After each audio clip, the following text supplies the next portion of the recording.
কমনওয়েলথের মহাসচিব যে এসেছিলেন তিনিও বলে গেছেন যে কমনওয়েলথ অ্যাসোসিয়েশনটা চায় যে বাংলাদেশে একটা ইনক্লুসিভ ইলেকশন হোক। আমি যে দেশটায় থাকি, আমাদের অস্ট্রেলিয়ান সরকার খুব ক্লিয়ারলি বলে দিয়েছে, বাংলাদেশ সরকারকেও জানিয়েছে যে বাংলাদেশে একটি ফ্রি, ফেয়ার এবং ইনক্লুসিভ নির্বাচন হবে। ডক্টর ইউনূস যদি ইনক্লুসিভ নির্বাচনে রাজি না হয়, তাহলে তিনি বলেছেন যে probably he has no choice, but তারপরেও তিনি আমাকে বলেছেন আই ডোন্ট নো। কিন্তু তিনি তার অভিজ্ঞতা থেকে বলেছেন যে সেরকম পরিস্থিতিতে এমনও হতে পারে যে ডক্টর ইউনূসকে এই প্রয়োজনে তার এই প্রধান উপদেষ্টা পদ থেকে সরিয়ে দিয়ে অন্য কাউকে সরকার প্রধান করা হতে পারে। এই সোনাদিয়া দ্বীপে কিন্তু মার্কিন সেনাবাহিনীর বিভিন্ন রকমের তৎপরতা দেখা যাচ্ছে। এই যে কদিন আগে আমাদের সেনা প্রধান জেনারেল ওয়াকার খান সেন্ট মার্টিন গিয়েছিলেন, এটা আমরা সোশ্যাল মিডিয়ায় ইউটিউবে দেখেছি, কিন্তু কেউ বলেনি যে তিনি সেন্ট মার্টিন যাওয়ার আগে সোনাদিয়ায় গিয়েছিলেন। এবং সোনাদিয়ার জনগণ কিন্তু বিভিন্নভাবে আমাদের সাথে যোগাযোগ করছে এবং তারা কিন্তু জানাচ্ছে যে এই সোনাদিয়া দ্বীপটা এখানে এটা কি মার্কিনীদের হাতে তুলে দেবেন কিনা ডক্টর ইউনূস, বা নেক্সট যারা আসবে তারা দেবেন কিনা, এটা নিয়ে কিন্তু একটা নেগোসিয়েশন চলতেছে। আজকে জানুয়ারি মাসের 2 তারিখ যখন মনোনয়নপত্র সাবমিশন হয়ে গেছে, তখনও কিন্তু আমরা নিশ্চিত করে বলতে পারছি না যে 12ই ফেব্রুয়ারি নির্বাচন হবে কি না। বিশেষ করে এই যে বেগম খালেদা জিয়ার জানা যায় যে ভারতের বিদেশ মন্ত্রী এলেন ডক্টর জয়শঙ্কর, তিনি কথা বলেছেন দুজন উপদেষ্টা ডক্টর খলিল এবং ডক্টর আসিফ নজরুল তারেক রহমানের সাথে কথা বলেছেন। তারেক রহমানকে মোদিজির শোক বার্তা হস্তান্তর করেছেন এবং জামাতের আমির ডক্টর শফিকের সাথেও কথা বলেছেন এবং 4 জনকেই তিনি একটি বার্তা দিয়েছেন যে বাংলাদেশে একটি ইনক্লুসিভ নির্বাচন হোক, এটা তারা চায়।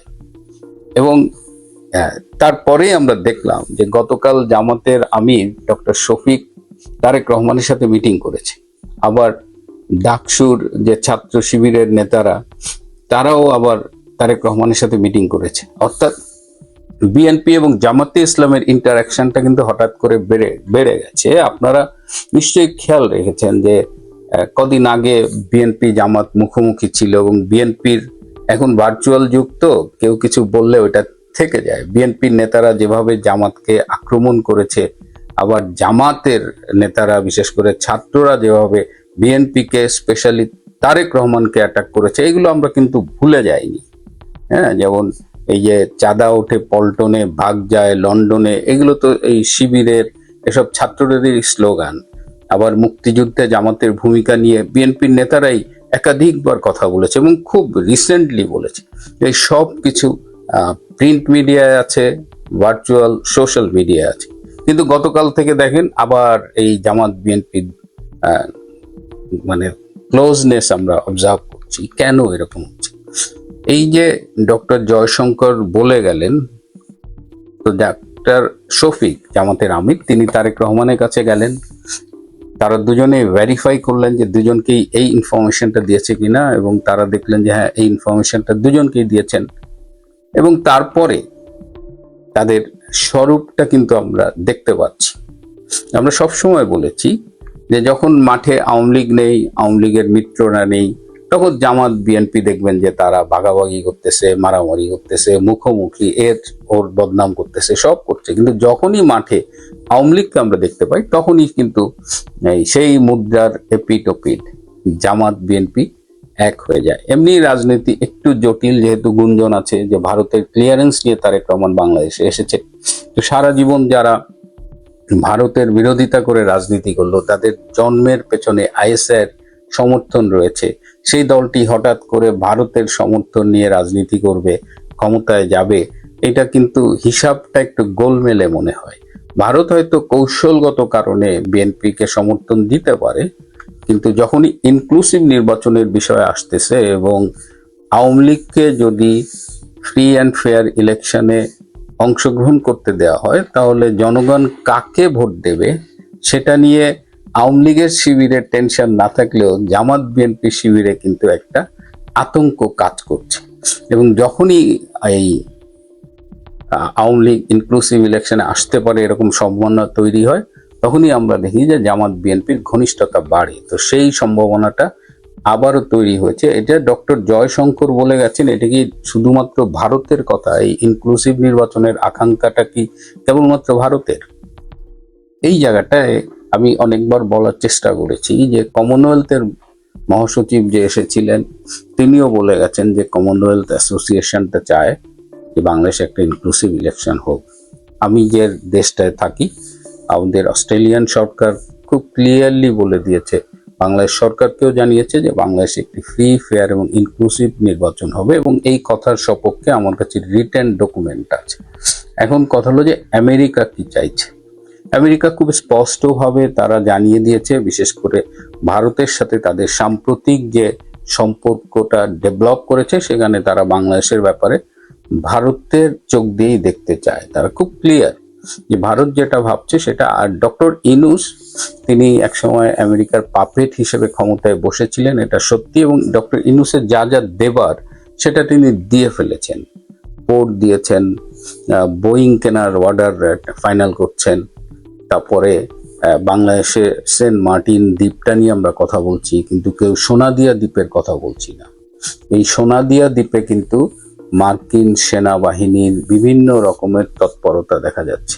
এই যে কদিন আগে আমাদের সেনাপ্রধান জেনারেল ওয়াকার খান সেন্ট মার্টিন গিয়েছিলেন, এটা আমরা সোশ্যাল মিডিয়ায় ইউটিউবে দেখেছি, কিন্তু কেউ বলেনি যে তিনি সেন্ট মার্টিন যাওয়ার আগে সোনাদিয়ায় গিয়েছিলেন। এবং সোনাদিয়ার জনগণ কিন্তু বিভিন্নভাবে আমাদের সাথে যোগাযোগ করছে এবং তারা কিন্তু জানাচ্ছে যে এই সোনাদিয়া দ্বীপটা এখানে এটা কি মার্কিনীদের হাতে তুলে দেবেন কিনা ডক্টর ইনুস, বা নেক্সট যারা আসবে তারা দেবেন কিনা, এটা নিয়ে কিন্তু একটা নেগোসিয়েশন চলতেছে। তো ডক্টর ইনুসের এখন যেটা তার কাছে প্রত্যাশা, বিদেশের মোটামুটি সবাই, এই দু একটা দেশ ছাড়া, ধরেন পাকিস্তানের মতো দু একটা অনুল্লেখ্য এবং গুরুত্বহীন দেশ ছাড়া সবাই চাইছে যে বাংলাদেশে একটা ইনক্লুসিভ ইলেকশন হোক। এবং আমি আমার ব্যক্তিগত একটা সূত্রের মাধ্যমে আমেরিকার একজন কূটনীতিকের সাথে যোগাযোগ করলাম, যিনি বাংলাদেশের সম্পর্কে একদম রেগুলার আপডেট তার কাছে থাকে। তিনি আমাকে আজকে সকালবেলা একদম, মানে আজকে প্রথম ফোনটা এসেছে, তো তাকে আমি জানতে চেয়েছিলাম যে একটু খোঁজ নেন তো যে বাংলাদেশে আসলে আমেরিকার অবস্থানটা কি। তো তিনি আজকে আমাকে ফোন করে জানিয়েছেন যে আমেরিকাও চায় ভারতের মতোই। তিনি এভাবে বলেছেন যে ভারত যেহেতু ইনক্লুসিভ ইলেকশনের কথা বলেছে, ভারত কিন্তু এটা আমেরিকার সাথে আলোচনা করেই তারা এই স্ট্যান্ডটা বাংলাদেশে জানিয়েছে। সুতরাং আমরা যদি মনে করি যে এটা ভারতের স্ট্যান্ড, যেমন আমাদের পররাষ্ট্র উপদেষ্টা একসময় বলেছিলেন যে আমাদের দেশে নির্বাচন কেমন হবে এটা নিয়ে ভারতের মাথা ব্যথা কেন, ভারত কেন বলবে, who is India to guide আস। কিন্তু বিষয়টা ইটস নট অনলি ইন্ডিয়া, তারা আমেরিকার সাথে আলোচনা করেই এই বাংলাদেশে একটা ইনক্লুসিভ ইলেকশনের প্রত্যাশা করে। তো সেই জায়গায় আমেরিকারও অবস্থান যে বাংলাদেশে একটা ইনক্লুসিভ ইলেকশন হোক। ইনক্লুসিভ ইলেকশন না হলে যেটা হবে যে এই নির্বাচনটা বিতর্কিত হবে এবং বাংলাদেশে সেক্ষেত্রে গণতন্ত্র, স্থিতিশীলতা, এই বিষয়গুলো এবং সুদূর পরাহত হয়ে যেতে পারে। তো আমি জিজ্ঞেস করেছিলাম যে ডক্টর ইউনূস কি এই ইনক্লুসিভ ইলেকশন দেবে? বলে যে হি হ্যাজ নো চয়েস, তাকে বলা হবে। এবং এই সবাই ধারণা করছে যে আমেরিকার যে নতুন রাষ্ট্রদূত আসবেন, তিনি আসবেন সম্ভবত 11ই জানুয়ারি, এবং তিনি এলে বাংলাদেশের নির্বাচন নিয়ে একটা নতুন করে চিন্তা ভাবনা হবে এবং তিনি সম্ভবত সব পার্টির প্রতিনিধির সাথে বসবেন। আর ক্রেসিয়ান জ্যাকবসন, যিনি ইনুসের অভিভাবক ছিলেন, যিনি ইনুসকে সুরক্ষা দিতেন, তিনি বাংলাদেশ থেকে বিদায় নিয়েছেন, ইনুসের কাছ থেকেও বিদায় নিয়েছেন। সো এই মুহূর্তে ইনুস বাংলাদেশে অনেকটা অভিভাবকহীন হয়ে গেছে। তো ডক্টর ইনুস যদি নির্বাচন ইনক্লুসিভ নির্বাচনে রাজি না হয়, তাহলে তিনি বলেছেন যে probably he has no choice, but তারপরেও তিনি আমাকে বলেছেন আই ডোন্ট নো। কিন্তু তিনি তার অভিজ্ঞতা থেকে বলেছেন যে সেরকম পরিস্থিতিতে এমনও হতে পারে যে ডক্টর ইনুসকে এই প্রয়োজনে তার এই প্রধান উপদেষ্টা পদ থেকে সরিয়ে দিয়ে অন্য কাউকে সরকার প্রধান করা হতে পারে। তো এই জায়গাটায় this is the latest development. আমার মনে হলো যে আমরা যারা বিভিন্নভাবে মাঝে মধ্যে হতাশায় ভুগি, আমাদের এখনো আসার জায়গা আছে। আর যদি ডক্টর ইউনূস গায়ের জোরে যেটা তিনি বারবার বলেন যে আওয়ামী লীগ ইলেকশনে এলে তার টেকনিক্যাল প্রবলেম আছে, তিনি যে স্পষ্ট ভীত, এটা এটা বুঝতে আমাদের রকেট বিজ্ঞানী হতে হয় না। এবং সেক্ষেত্রে যদি আওয়ামী লীগকে বাদ দিয়ে একটি নির্বাচন করা হয় এবং জামাত, সেই ক্ষেত্রে জামাত কিন্তু চারিদিকে খেলতেছে।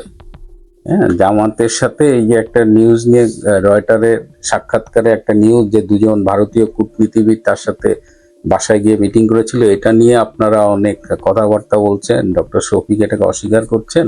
আমার কাছে এর চেয়েও বিস্ফোরক তথ্য আছে যে ডক্টর শফিকের দল কার কার সাথে যোগাযোগের চেষ্টা করছে, এটা আমি সঙ্গত কারণেই আপনাদের কাছে বলছি না। সুতরাং জামাত ক্ষমতায় যাওয়ার জন্য মরিয়া হয়ে আছে। যদি আওয়ামী লীগ না থাকে, আওয়ামী লীগ ছাড়া যদি নির্বাচন হয়, সেক্ষেত্রে বিএনপিকে ল্যাং মারার একটা সুদূর প্রসারী পরিকল্পনা তাদের অনেক দিন ধরেই আছে এবং সেই ক্ষেত্রে খেলা অন্যদিকে ঘুরে যেতে পারে। আপাতত এখন পর্যন্ত ইউনূস সরকারের উপরে যে প্রেশার রয়েছে, বা বাংলাদেশে একটি আগামীতে একটি ফ্রি ফেয়ার এবং ইনক্লুসিভ নির্বাচন হবে, প্রয়োজনে নির্বাচন ফেব্রুয়ারি থেকে পিছিয়ে যাবে, সেটা এপ্রিল কিংবা তার পরে হবে।